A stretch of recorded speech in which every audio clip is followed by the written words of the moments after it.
안녕하십니까. 저는 수능 국어 강사 정건묵이라고 합니다. 반갑습니다. 며칠 전부터 날씨가 굉장히 추워지고 있는데 이렇게 소중한 자리 함께 해주셔서 진심으로 감사드리고요. 사실 말도 많고 탈도 많았던 수능이 바로 지난주에 딱 6일 전에 따끈따끈한 기출로 끝을 냈습니다. 사실 작년부터 굉장히 혼란스러웠죠. 작년에는 뭐 킬러 문항을 배제하겠다. 그럼 앞으로 문제를 어떻게 낼 것이냐로 굉장히 혼란스러웠다면 올해 같은 경우에는 또 의대를 증원시키겠다. 그래서 그럼 난이도가 어떻게 될 것인가? 의대 인원이 이렇게 증원이 많이 되면 의대 반수생들 많이 들어올 텐데 어떻게 할 것이냐? 이런 거에 대한 굉장히 혼란이 많았고 실제로 이제 결과가 나오게 된 건데 제가 이 설명회를 준비하면서 고민이 굉장히 많았습니다.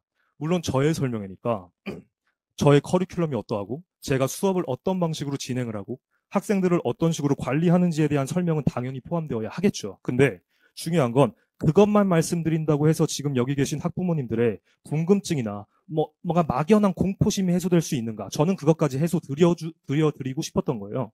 그래서 고민 끝에 내린 결론은 다음과 같습니다. 아까 말씀드린 그런 설명들은 기본적으로 하면서 제가 왜 그렇게 수업을 해야 하는가? 왜 그렇게 할 수밖에 없으며 그렇게 해야만 성적이 오르는가에 대한 그 이유를 평가원이라는 집단의 31년간의 역사와 평가원이라는 집단의 정체성과 함께 결부지으면서 설명드리고자 합니다. 그래야 학부모님들께서 그래도 그 좀 두려움이 사라지실 것 같아서 우선은 제가 화두를 먼저 하나 던지고 시작하겠습니다. 어머님들 혹시 이 사진 보이시나요? 어떤 사진으로 보이나요? 그쵸. 제가 지금 이 설명회가 세 번째인데 올해 월요일부터 이번 주 대부분의 어머님들께서 답변하시는 거는 모범 답안이죠. 뒷목 잡고 쓰러지는 거다. 인데 사실 저의 의도는 그건 아닙니다. 약간 비슷하지만 물론 뒷목 잡고 쓰러질 수도 있죠. 근데 제가 의도한 건 뭐냐면 뒤통수를 맞은 사진입니다. 뒤통수를 맞은 사진이에요. 그럼 제가 이걸 왜 화두로 던진 것이냐? 저는 이 사진이 평가원의 역사와 평가원의 정체성을 드러내는 사진이라고 생각합니다. 즉 평가원은 뒤통수를 치는 집단이라는 거예요. 이게 무슨 말이냐면 사실 이 대치동 업계에서도 저 같은 강사들이 항상 무언가 예측하죠. 예상하죠. 그리고 학부모님들께서도 학생들도 항상 무언가를 예상하고 예측하면서 이렇게 될 거야 라고 하면서 일종의 좋게 말하면 스킬, 나쁘게 말하면 편법에 의존한 학습을 하죠. 근데 평가원이 그걸 모를까요? 절대 모르지 않죠. 그래서 평가원은 항상 본인들의 껍데기를 바꿉니다. 본인의 껍데기와 카멜레온처럼 자신의 색깔을 바꿔요. 그러면서 저희한테 뒤통수를 치는 거예요. 그러면 잠시 한번 예를 들어볼까요?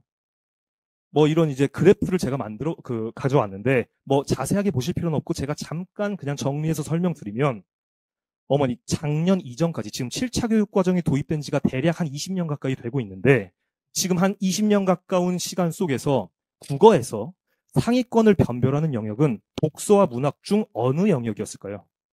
아마 N수생 자녀분들을 혹은 이제 옛날에 수험생을 이제 대학을 보내신 학부모님들께서는 잘 아실 거예요. 국어에선 뭐가 답이다? 독서와 문학 중 독서죠.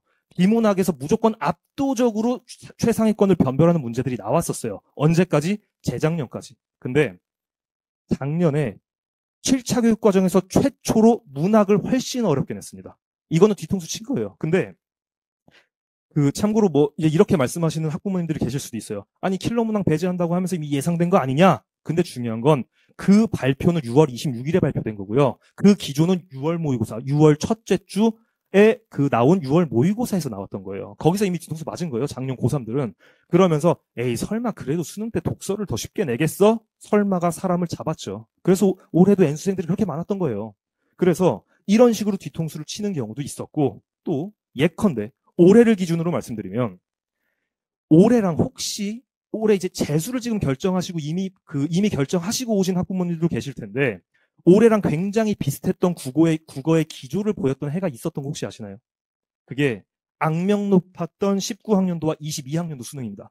두 해 다 평가 원장이 사퇴했던 해예요. 욕 엄청나게 먹고. 이때 어땠냐? 올해랑 분위기가 되게 비슷했거든요.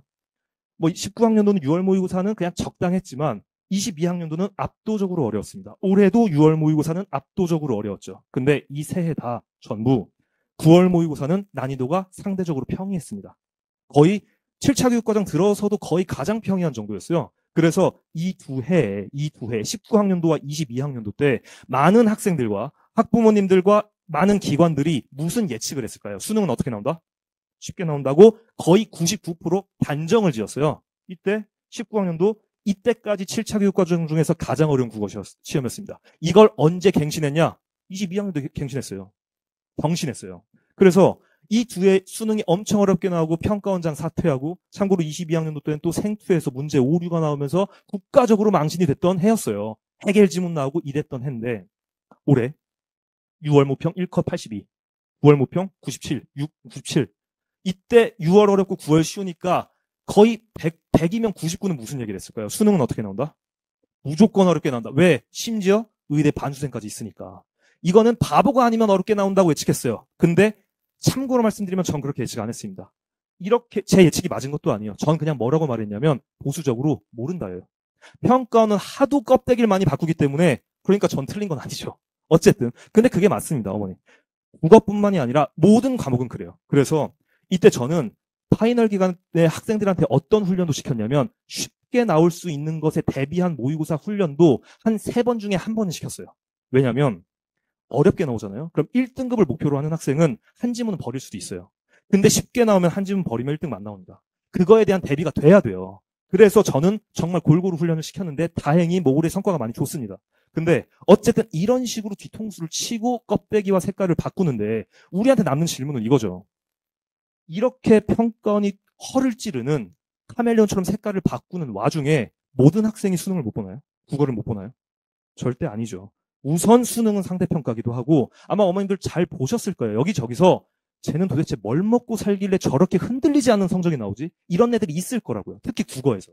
그러면 그 학생들은 도대체 왜 어떻게 그렇게 흔들리지 않는 실력과 점수를 갖게 됐냐는 거예요. 저는 그걸 말씀드리고 싶은 것이고 여기서 잠깐 돌아가면 제가 아까 평가원은 껍데기를 바꾼다고 말씀드렸죠.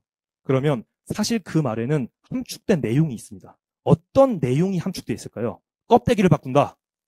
에는 어떤 말이 함축되어 있냐면 껍데기는 바꾼다예요. 껍데기는 바꾸는데 뭐는 바꾸지 않을까요? 알맹이는 바꾸지 않습니다. 알맹이라는 건 쉽게 말하면 평가원이 갖고 있는 원칙과 본질이라고 할 수 있는데 31년간의 수능 출제 원칙과 본질은 바뀐 적이 단 한 번도 없습니다. 단 한 번도 없어요. 하지만 껍데기를 바꿔온 거죠. 그러면 우리한테 남는 이제 질문은 딱 하나겠네요. 그러면 평가원의 그 알맹이 본질은 뭐고 어떻게 해야 되는데? 전 이 말씀을 드리고 싶습니다. 지피지기면 백전백승. 사실 수능이라는 거 그 긴장되는 하루에 사실 학생들이 전쟁 치르고 하루 오는 거잖아요. 이러려면 우리는 승리를 해야 되는데 그러면 적을 알고 나를 알아야겠죠. 여기서 적은 누굴까요?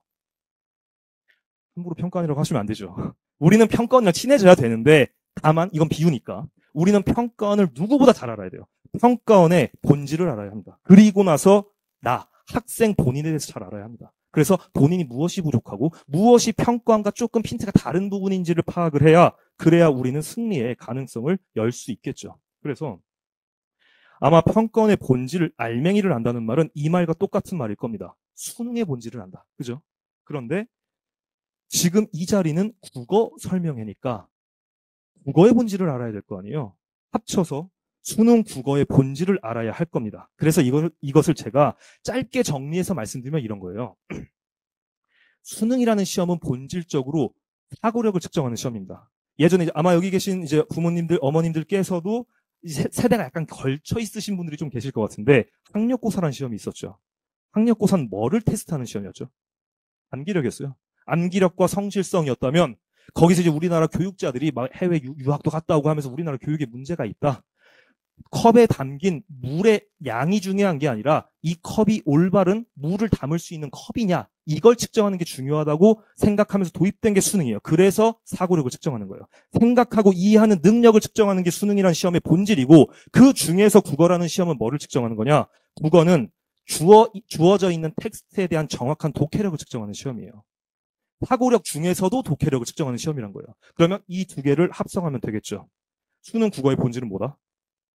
엄밀한 사고력에 입각한 정확한 독해력입니다. 근데 제가 여기 정확한이라는 수식어구를 붙인 이유가 있어요.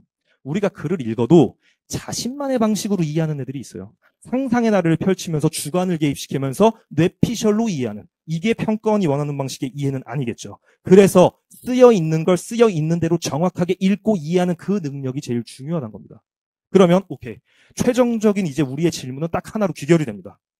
수능 국어는 뭐만 오르면 90%는 해결된다? 독해력만 주어져 있습니다. 독해력만 오르면 90%는 사실 해결되는 거예요. 나머지 10%는 뭐냐면 이제 뭐 언매에서 문법 사항들 외우는 거, 고전 시가에서 어휘들 외우는 거, 그리고 실전 조금 뭐 약간 실전 뭐 스킬 같은 거 좀 향상시 이 정도예요.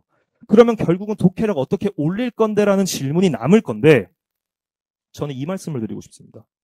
독해력이라는 건 많이들 착각하는데 어떤 타고난 혹은 하늘에서 뚝 떨어진 신비하고 신이한 능력이 아니라는 거예요.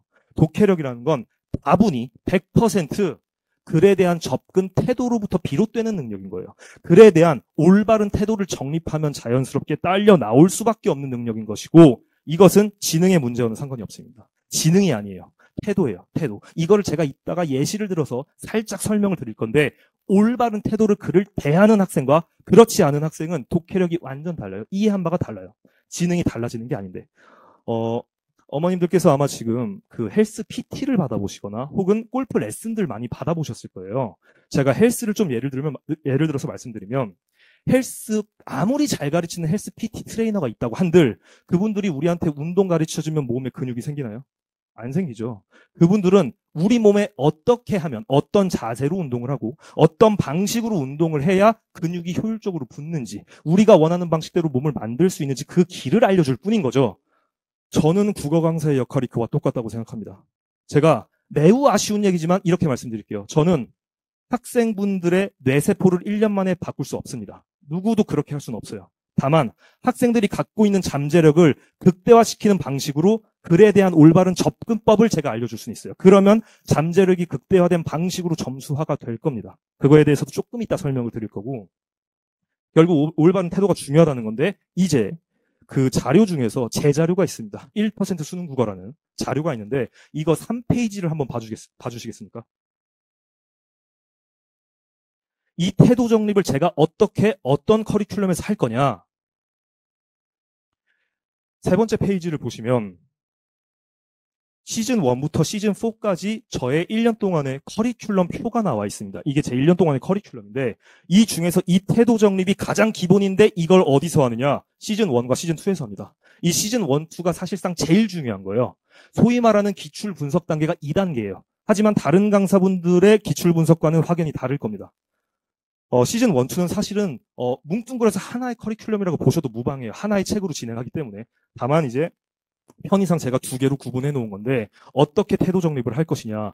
크게 두 가지 방식을 제가 가르치는데 잘못된 국어학습법과 올바른 국어학습법을 제가 같이 가르칩니다. 즉 올바른 잘못된 독해 태도가 있겠죠. 학생들 머릿속에 들어있는 잘못된 독해 태도를 하나하나 제가 다 머릿속에서 우선 제거시킵니다. 우리가 그림을 그릴 때도 사실 깨끗한 도화지가 있어야 그림을 제대로 그릴 수 있듯이 우리 머릿속도 우선은 깨끗해야 제대로 된 방법을 배울 수가 있어요. 그래서 잘못된 국어 학습법 혹은 태도를 제가 머릿속에 있는 걸 제거시킬 건데 어떻게 제거시킬 거냐. 아까 보여드렸던 시즌 1에서 시즌 1, 2 다 합쳐서인데 특히 시즌 1에서 제가 학생들과 양질의 기출을 선별해서 올바른 학습 태도를 정립하기에 가장 좋은 기출들을 선별을 해서 거기서 한 문장 한 문장을 굉장히 꼼꼼하고 확실하고 굉장히 차분히 차근차근히 학생들이랑 물고 뜯고 맛보고 씹고 하면서 분석을 합니다. 근데 이때 제가 뭐를 하냐면 학생들이 잘못된 독해 습관을 보일 수 있는 모든 구간들을 제가 다 캐치해서 설명을 해줘요. 이거 예를 들어서 니네 이거 읽을 때 니네 주관 이렇게 개입시킬 수 있지. 그러면 이거 이상하게 이해가 될 수도 있겠지. 혹은 이거 되게 하찮은 정보처럼 보여서 한 두 글자밖에 안 되잖아. 하찮은 정보여서 그냥 날려 읽고 싶지. 동공에 활자를 찍어 바르고 넘기고 싶거나 그냥 누락시키고 싶은 욕구가 생길 수 있는데 그게 잘못된 독해 태도인 거예요.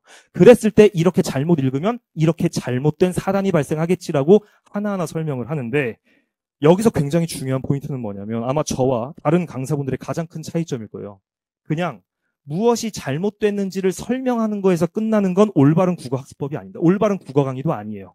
올바른 국어 강의는 뭐냐? 아까도 말씀드렸다시피 태도예요, 태도. 그래서 저는 이게 그냥 잘못됐다고만 말하는 게 아니라 그 사고 과정, 무의식적 사고 과정을 촘촘히 분석을 해서 그걸 하나하나 다 설명을 해요. 이게 왜 잘못된 것인지. 그러면 학생들이 이걸 이해를 해야 돼요. 아, 이렇게 읽으면 정말 큰일 나는 거구나. 이렇게 읽으면 안 되는 거구나를 스스로 이해하고 납득하고 저에 의해서 설득이 되면 어떻게 되냐면 그게 무의식에 쌓입니다. 무의식보다 강한 건 없어요. 이렇게 읽으면 안 된다는 무의식이 생기면 어떤 공포심이 생기냐면 그 다음에 비슷한 문장을 봤을 때 이렇게 읽으면 안 된다라는 무의식적이고 본능적인 공포심이 생겨요. 그러면 올바르지 않은 방식으로 읽지 않게 되겠죠. 그게 첫 번째인 거예요. 그렇게 도화지를 깨끗하게 만들어야 됩니다. 그래서 그 사고의 하나하나의 흐름을 제가 다 설명하면서 굉장히 처음에는 진도를 천천히 나가요. 왜? 이걸 교정해야 되니까. 그러면서 동시에 뭐도 필요하죠? 당연히 그럼 올바른 독해 태도는 뭔데? 뭐 이 두 개는 사실 같이 가는 거예요. 이건 뭔데? 아까 말씀드렸다시피 수능 국어의 본질은 정확한 독해력에 있습니다. 그러면 결국 글을 잘 읽어야 되는데 우리가 읽는 학생들이 읽는 글은 누가 쓴 거죠? 기본적으로 평가원이 쓴 거예요. 문학 같은 경우는 이제 작가들이 쓴 거 가져오지만 기본적으로 평가원이 쓴 거죠. 그러면 결국은 평가원이 글을 서술할 텐데 평가원이 글을 올바르게 쓴다면 서술하는 그 논리적인 방식이 있을 거예요. 이 평가원의 서술 방식을 저희가 완벽하게 체화를 해야 돼요. 학생들이 체화를 해야 되고 제가 이걸 가르칩니다. 제가 이걸 하기 위해서 어떤 짓까지 했냐면 사실 저는 이제 대학생 때부터 계속 과외나 학원 알바, 강사 알바 이런 걸 계속 했었는데 그때 제가 학교 공부는 안 하고 밤새서 과외 준비를 했어요. 그때 뭘 했냐면 94학년도부터 시작이잖아요. 수능이. 그때부터의 모든 기출을 제가 다 모았어요. 그래서 정말로 밤새서 한 문장 한 문장을 정말 완벽하게 분석을 했었어요. 막 다른 문장과의 관계도 파악하면서 아 이게 이렇게 쓰일 수밖에 없구나. 이런 거는 이렇게 읽을 수밖에 이걸 제가 다 분석을 했었는데 그렇게 분석을 하다 보니까 글을 잘 읽는 사람들의 무의식에서 작용하는 무의식적 행동 양식이 있더라는 겁니다. 글을 잘 읽는 사람은 그렇게 읽는지도 몰라요. 근데 무의식적 행동 양식이 있어요. 그게 제가 일반화를 해서 정리를 해보니까 다음과 같더라고요. 근데 이게 전부는 아니에요. 몇 개를 제가 정리한 건데 중요한 건 지금 사진들 많이 찍으실 거예요. 찍으셔도 됩니다. 찍으시죠. 많이들 찍으시는데 이거 중요하지 않아요. 어머님들. 하지만 찍으시죠.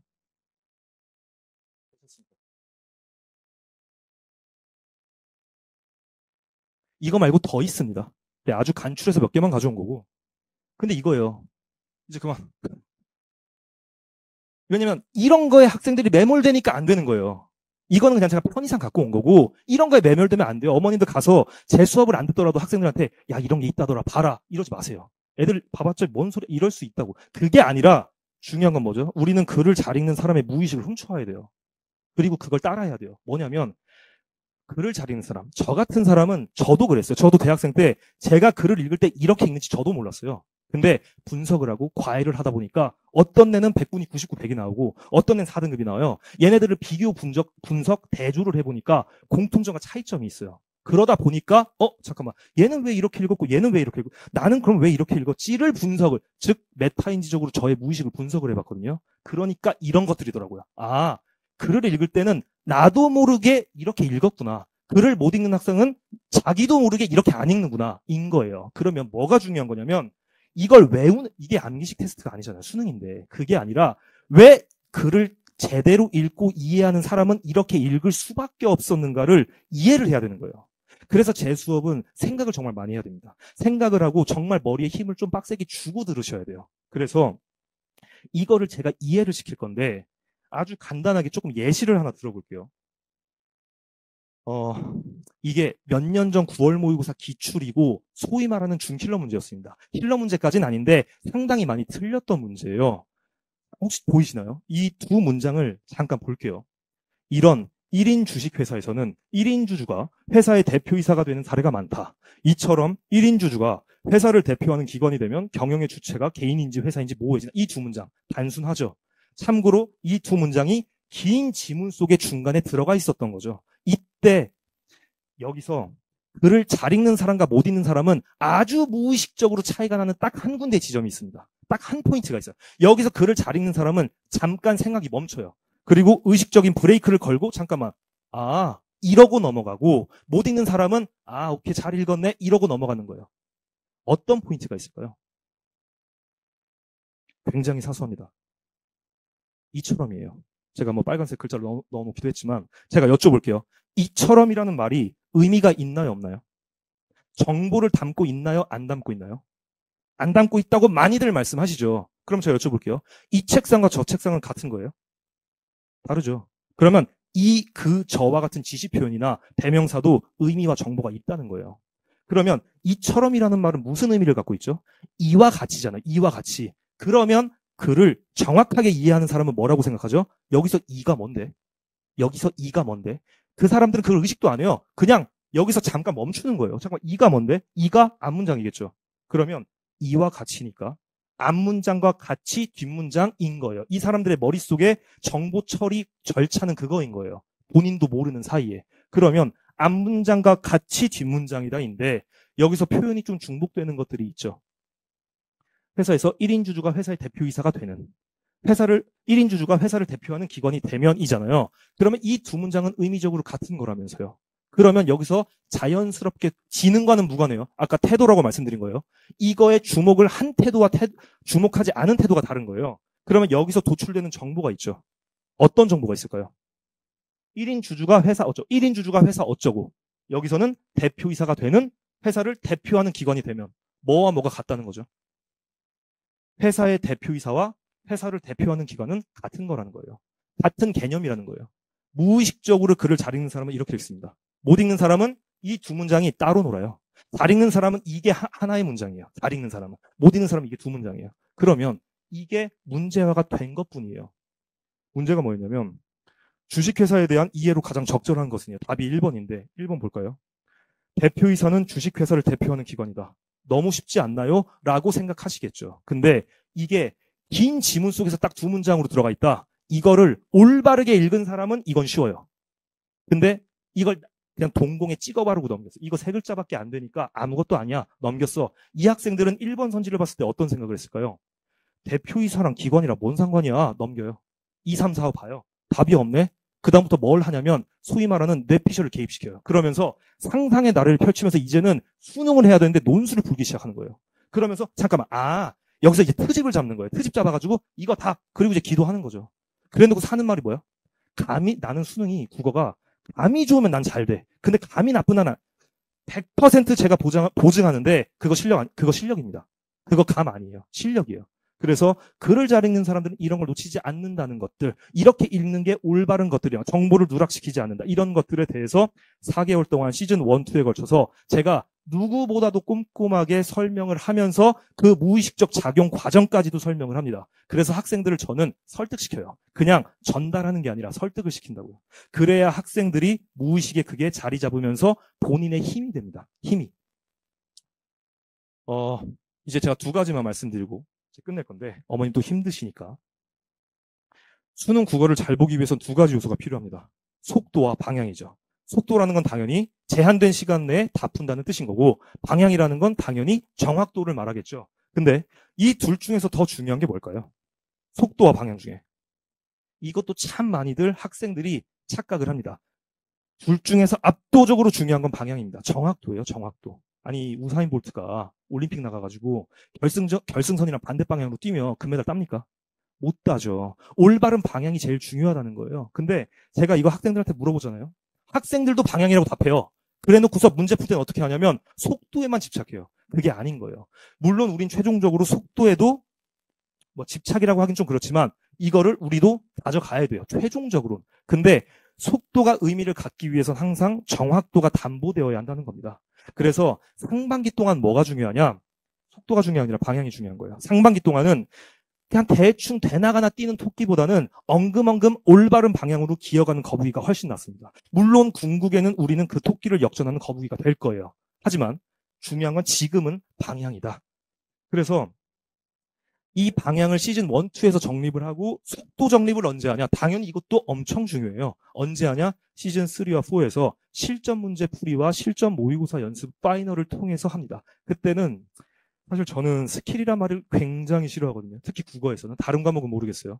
수능 국어에서 스킬이란 말을 전 굉장히 싫어하는데 그럼에도 불구하고 어쩔 수 없이 시간이 모자라서 뭔가를 해야 될 때는 그냥 마지막 지푸라기 잡는 심정으로 뭔가 해야 되잖아요. 그럴 때 필요한 것들을 제가 시즌 3부터 조금 설명을 하는데 그때 이제 실전력 향상 훈련을 하면서 속도까지 잡게 되는 겁니다.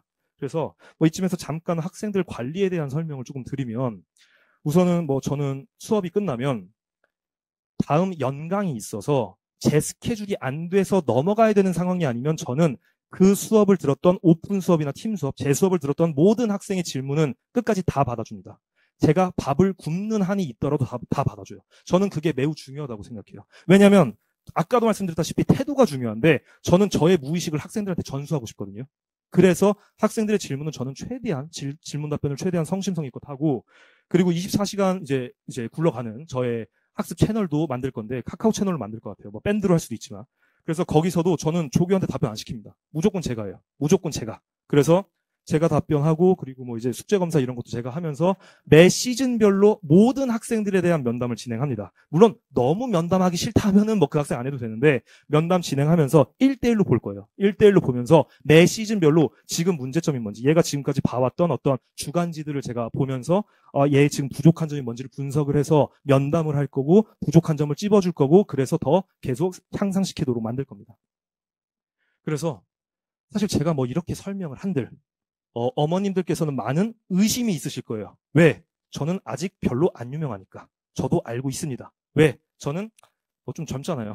그리고 저는 사실 이제 강사하기 전에 대학생 때는 계속 강사를 했는데, 전 참고로 회사 생활을 좀 하다 왔습니다. 한 3년 정도 이제 현대 땡땡땡이라는 자동차를 만드는 곳에서 저는 회사 생활을 좀 하다가 대기업의 문화의 환멸을 느끼면서 내가 정말 행복했던 직업은 강사였구나. 왜냐면 전 대학생 때 학생들 성적을 정말 잘 올렸거든요. 그래서 강사를 선택한 건데, 아직 안 유명하지만 아마 2년 내로는 제 이름을 여기저기서 좀 보실 거라고 저는 생각하는데, 그래봤자 이제 근거가 좀 필요하잖아요. 그래서 저는 강사라는 직업은 이런 자리에서 말 뻔지르르하게 해가지고 사기꾼처럼 현혹시키는 직업이 아니라, 누구보다 잘할 자신 있지만 그게 아니라, 강사는 무조건 그 강사의 수업을 들은 학생들의 성적 향상 폭으로 증명받는 직업이죠. 저는 그러고 싶은 거예요. 그래서 몇 개를 그냥 가져왔습니다. 우선 뒷부분 보시면 올 한 해 동안 제 수업을 들었던 수강 후기들 중에 일부를 가져온 거고요. 그 중에서 가장 조금은 독특했고 유의미했던 학생 2명의 수강 후기와 실제로 성적표를 볼 건데, 아직 수능 성적표가 안 나왔잖아요. 결과적으로 말하면 그 2명 다 1등급이 나왔는데 아직 성적표가 안 나와서, 그래도 최근 기출 중에서 가장 유의미한 시험은 뭐죠? 수능 다음에 9월 모의고사겠죠. 수능 다음이. 그래서 올 9월 모의고사와 얘네가 작년에 봤던 수능 모의고사를 비교 대조해드리면서 증명을 해드리려고 해요. 잠깐 보겠습니다. 첫 번째 사례인데, 이땡준이라는 친구, 제 첫 번째 그 수강 후기입니다. 이 친구 좀 독특해요. 이 친구는 원래 공부를 잘하던 학생입니다. 뭐 빼고? 국어 빼고.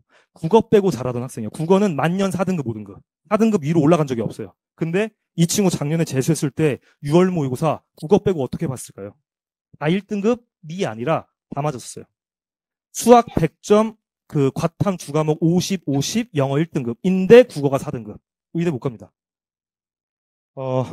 이 친구는 그래서 삼수를 안 하려고 했어요. 왜? 수능도 국어는 4등급 나오고 수학은 100분이 99 나오고 탐구는 조금 미끄러졌어요, 평소보다. 그래도 대학은 어차피 의대는 못 가니까. 근데 이 친구는 삼수를 안 하려고 했어요. 왜? 국어는 얘 대치키즈거든요. 고1 때부터 여기 계속 돌아다녔네요. 1타 강사분들, 유명한 스타 강사분들, 유명한 강의 다 들었던 학생이에요. 뭘 해도 4등급에서 올라가지 않는 거예요. 그래서 얘는 포기했고, 그냥 작년에 사실 대학을 가려고 했었는데, 이 친구 아버지가 이제 의사세요. 의사인데, 좀 큰 병원장 아들이에요, 이 친구가. 그러다 보니까 경제적인 지원이 좀 될 거 아니에요. 야, 아들도 의대를 좀 보내고 싶으신 거예요. 그래서, 야, 너 국어가 1등급만 나오면, 혹은 진짜 상위권 2등급만 나오면, 또 그냥 원하는 의대 갈 수 있는데 그냥 지원해 줄 테니까 삼수해라 라고 했는데, 얘는 죽어도 하기 싫은 거예요. 왜? 국어를 아무리 해도 안 되니까. 그래서 두 분이서 협상을 한 게 뭐냐, 합의를 해야 돼. 합의를. 뭐였냐면, 아버님이 알아보신 국어 강사가 있다. 그 강사의 수업 딱 한 번만 듣고, 그게 작년 12월 30일이에요. 그거 딱 한 번만 듣고 네가 이 강의를 들었을 때 국어를 할 수 있겠다는 믿음과 확신과 희망이 생기면 삼수를 하고, 그거 아니면 오케이, 너 의대 안 가도 되니까 그냥 재수 때 가라. 삼수 안 해도 된다. 이 학생도 동의하고 왔던 거예요.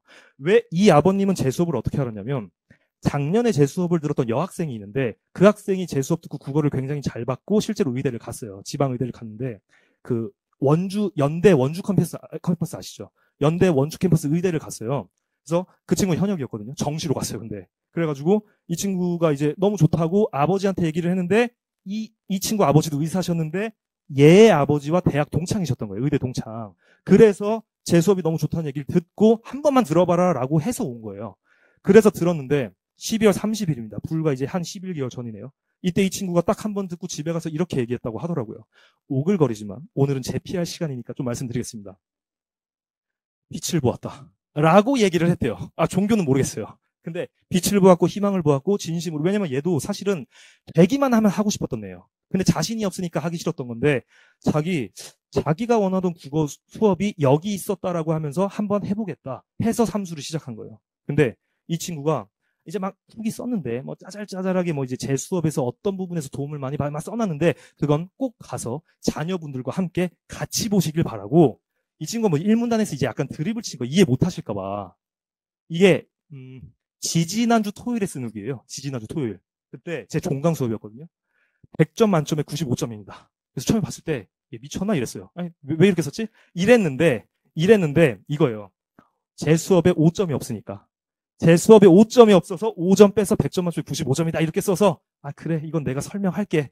어머님들께 설명해 이러고 이제 넘어갔는데 그래서 이제 막 설명을 했어요. 근데 뭐 결국 중요한 건 성과죠. 성적표를 좀 보여드리겠습니다. 이땡준이에요. 이땡준. 삼수생 04년생이고 다른 과목은 이제 프라이버시상 제가 가렸습니다. 근데 뭐 무조건 이건 뭐 100분이 99였는데 국어는 100분이 68에 4등급. 재수생이라고 할 수 있을까요? 근데 진짜 열심히 했던 애예요. 정말로. 온갖 강의를 다 들었던 애. 근데 4등급에서 벗어나지 못했고 작년 수능도 이렇게 나왔고 올 수능도 지금 1등급 예상이긴 하거든요. 근데 그건 아직 성적표가 없으니까 그냥 9월을 보여드리면 이게 올 9월 성적표입니다. 이땡준 04년생. 언어 1등급이 나왔죠. 근데 참고로 이 친구는 1등급 이때 나온 게 아니에요. 얘가 강남 러셀이라고 아시죠? 강남 러셀에서 러셀 강남에서 그 삼수 독학을 했는데 물론 이런 단과 강의를 들으면서 근데 얘는 거기서 더 프리미엄 모의고사를 봅니다. 전국 단위 모의고사를 보는데 처음 본 3월 모의고사에서 100분이 98 1등급이 나왔어요. 3월 모의고사에서. 즉 이 친구는 3등급도 나와본 적이 없던 학생이 3달 만에 1등급이 나온 거예요. 그리고 나서 얘는 1년 내내 1등급이 나왔고 육모는 이것보다 사실 더 잘 봤었어요. 근데 육모 성적표가 없어졌다고 하더라고요. 그래서 국모 성적표만 받은 건데 참고로 지금도 94점인가 나와서 지금 1은 예상이 되고 나머지도 다 잘 봐서 지금 그냥 의대 낭낭하게 될 것 같아요. 그래서 기다리고 있다고 하더라고요. 얘는 이제 내신이 안 좋아서 정시로 가야 되는데 갈 것 같아요. 점수상으로는. 참고로 이 친구는 이제 과탐을 하나를 바꿨어요. 물리학에서 생명과학으로 바꿨는데 뭐 어쨌든 나머지도 다 뭐 적당히 괜찮게 봐서 의대를 갈 수 있을 것 같고 아버지한테도 전화를 받았어요. 너무 감사하다고. 그러니까 사실 이거 인생이 바뀐 거잖아요. 얘 그냥 재수해서 갔으면 글쎄요 어디 갔을까 하면 인서울 공대 어디 갔겠죠. 어딘가. 그래서 어쨌든 저도 너무 뿌듯하고 제가 나름의 사실 강사라는 직업이 어떤 의미에서는 이게 그냥 돈 벌기 위한 직업처럼 보일 수도 있는데 그게 아니라는 걸 또 한 번 느꼈어요. 이게 정말 뿌듯함도 느껴질 수 있는 직업이구나. 너무 오히려 저도 고마웠습니다. 학생한테. 또 하나의 사례를 말씀드리면 이 친구도 독특해요. 얘는 여기 옆에 강남대성의 S2반에서 재수를 한 친구예요. 올해. 근데 그냥 얘도 비슷해. 얘도 4등급 위로 올라가 본 적이 없는 애. 근데 나머지는 그냥 그럭저럭. 아까 걔보다는 아니지만 그럭저럭 하는 애. 근데 내신이 좋아서 최저 학력 기준만 맞추면 의대를 갈 수 있는 애예요. 근데 의대 최저 학력 기준이 되게 빡세다는 건 어머님들 잘 아시잖아요. 얘는 국어 때문에 최저 학력 기준이 안 나와요. 왜냐면 4등급이니까. 그래가지고 얘는 참고로 6월 모의고사 직후부터 재수업을 듣기 시작했습니다. 6월 모의고사도 4등급이 나왔어요. 작년 수능도 4등급, 육모 4등급. 그래서 얘는 포기하고 있었어요. 이 친구의 약간 히스토리를 말씀드리면 의사 집안이에요. 의사 집안. 뭐 삼촌도 의사, 아버지도 의사, 심지어 누나도 의사. 근데 의사도 그냥 의사가 아니에요. 아버지랑 누나가 서울대 의대 출신이에요. 그러니까 이제 이 친구는 자기도 무조건 의대를 가고 싶다. 근데 얘는 좀 미안하지만 서울대 의대 안 돼요. 그래서 지방의대만 가도 좋겠다. 근데 국어가 안 나온다 이런 상황이었는데 이 친구가 이제 다른 이제 강의를 듣다가 다른 이제 수학 강의를 듣다가 거기에 이제 좀 상위권 휘문고, 경기고 이런 학생이 있었던 거예요. 근데 그 학생들이 제 수업을 듣고 있었나 봐요. 근데 그 학생들이 제 수업이 좋다는 얘기를 한 몇 번 했는데 이게 사람이라는 게 그렇잖아요. 한두 번 들을 때는 무시하다가 한 세 번째 들리면 혹시 막 약간 이런 생각 들잖아요. 이 친구가 한 세네 번 듣고 포기하고 있던 찰나에 진짜 마지막 지푸라기 잡는 심정으로 한번 들어볼까 하고 왔다고 하더라고요. 그래서 이 친구는 오픈 수업 들으러 왔는데 어머니랑 같이 저한테 상담 요청해서 같이 왔어요. 그래서 어머니께도 제가 같이 상담을 드렸었는데 결과적으로 말하면 이 친구 지금 1등급 예상 점수예요. 이번 수능 1등급 예상 점수고 최저 학력 기준 맞춰서 의대 지금 거의 뭐 99% 갈 것 같대요. 지 말로는. 그저께 통화를 했는데 그리고 얘는 6월 모의고사 끝나고 들었으니까 한 2달 반 있다가 이제 9월 모의고사 받겠죠. 한 3달 있다가, 2달 반 있다가. 9월 모의고사에서 몇 점을 받았을까요? 여기 나와 있지만. 1등급이 아닙니다. 그냥 1등급이 아니라 100점 나왔어요. 9월 모의고사에서. 그래서 이것도 성적표 제가 보여드릴 거예요. 그래서 이 친구가 이렇게 썼죠. 조금만 일찍 만났으면 좋았을 텐데. 이게 지금으로부터 12일 전? 레슨 후기예요. 11일 전, 12일 전. 그래서 6월 모의고사 이후부터 듣게 된 게 아쉬웠습니다. 어쩌고 철저한 논리를 기반으로 문제를 풀어내는 게 불가능하다고 생각했던 저에게 있어 전환점과도 같은 수업이었습니다. 등등등 하면서 믿고 따르면 오릅니다. 4등급이었던 제가 2개월 만에 1등급까지 올랐으니까 얘가 약간 조금 과장을 했어요. 2등급이 아니에요. 2개월이 아니에요. 2개월 반입니다. 정확히는. 그래서 어쨌든 뭐 구모 100점 맞은 거는 조금 민망해서 쓰기 싫은데 하면서 썼어요. 이럴 거면 그냥 쓰지. 그래서 어쨌든 성적표 보여드리면 재수생입니다. 이땡재 05년생 작년 수능 성적표예요. 국어 언어 매체 100분위 72 4등급. 얘는 6, 9수는 다 4등급이었대요. 그리고 올 6월까지도 강남대성에서 수업 들으면서 얘도 대치키즈거든요. S2반에 수업 들으면서 6모도 4등급. 그리고 포기하고 있던 찰나에 제 수업 들었고 이번 9월 모의고사입니다. 국어 언어 이땡재 05년생 국어 언어 매체 100분위 99 등급 1. 얘 100점 나왔습니다. 그리고 이번 수능도 지금 1등급 예상 점수예요. 그래서 최저 학력 기준 낭낭하게 맞추면서 얼마 전에 전화했는데 전화를 안 받는 거예요. 그리고 나서 한 8시인가에 전화가 온 거예요. 그래서 뭐 했냐, 어제 재수생이니까 술 마시고 놀다가 자다가 지금 일어났다. 제가 왜 전화를 했었냐면 이거 성적표 달라고. 이거 증빙해야 되니까. 그래서 지난주, 이틀 전에 통화를 했는데 굉장히 지금 행복하게 지내고 있습니다. 뭐 나머지 할 게 없어요. 논술도 안 보기 때문에. 가천대 논술 본다고 하네요. 어쨌든 그래서 이러한 성적을 증빙으로 해서 이거 말고도 짜잘짜잘하게 성적 향상된 사례는 매우 많습니다. 뭐 2등급에서 1등급 오르고 3에서 1등급, 2등급 오르고 이런 건 너무 많기 때문에 제가 뭐 따로 증빙으로 넣지도 않았습니다. 좀 유의미했던 학생들을 위주로 집어넣어 놓은 거고요. 제가 이제 마지막 딱 한마디만 하고 마치도록 하겠습니다. 제가 신뢰라는 글자를 여기 써놨는데 우리 인간사가 다 마찬가지겠지만 어떤 일을 하든지 간에 그 일을 함께하는 사람들의 신뢰관계가 매우 중요하잖아요. 이 신뢰가 무너지면 어떤 일이든 성공하기가 힘들겠죠. 반대로 정말 합심을 해서 신뢰관계를 형성한다면 저는 성공 확률이 매우 높아진다고 생각합니다. 그래서 저는 3 요소의 신뢰관계가 필요하다고 생각합니다. 우선은 학생이 주인공이죠. 그리고 강사겠죠. 그리고 또 누굴까요? 어머님들입니다. 학부모님들입니다. 아버님들. 그래서 학생과 저와 학부모님들의 삼각편대를 이루어서 우선은 저 먼저 학생들을 믿겠습니다. 학생들의 잠재력을 믿고 저도 성심성의껏 최선을 다해서 수업할 것이고 학생들도 저를 믿어야 할 텐데 그냥 믿으라고 할 수는 없죠. 그래서 학생들이 저를 신뢰하게 만드는 건 저의 실력이에요. 그건 제가 신뢰하도록 만들겠습니다. 그리고 어머님들께서도 학생분들을 믿어주세요. 자녀분들 믿어주시고 잠재력을 믿어주시고 그리고 이 앞에 있는 강사 정건목도 믿어주십시오. 올 한 해 저의 자부심이 있다면 뭐냐면 제 수업 1년 동안의 드랍률이 거의 0%에 가깝습니다. 딱 1명 드랍했어요. 이 친구는 나름의 사정이 있긴 했었는데 딱 1명 드랍하고 12월 30일부터 11월 그 수능 직전 주까지 전부 다 끝까지 완주를 했는데 팀 수업과 오픈 수업 전부 다요. 이것이 의미하는 바가 뭘까?